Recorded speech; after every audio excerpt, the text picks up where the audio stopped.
Kahit gaano kataas ang sahod mo, o nasa ibang bansa ka, anong kapalit? Pamilya mo, hindi mo makasama. Anong kapalit? Hindi mo magawa yung gusto mo.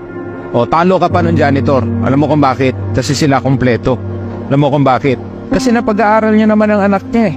At pinaka-importante, buo ang pamilya at ang experiences nila sa buhay. So ano mo ang dapat mong gawin? May advantage ka. Mataas ang sahod mo.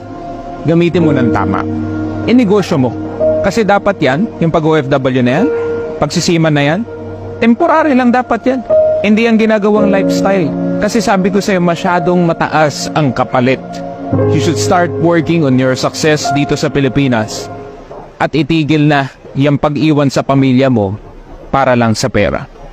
Ayan galing yan kay Sir Mark Pingris. Hindi lahat ng oras kayo po'y OFW. Hindi lahat ng oras malakas kayo dyan sa abroad. Darating yung time na kayo po'y mag-retire din.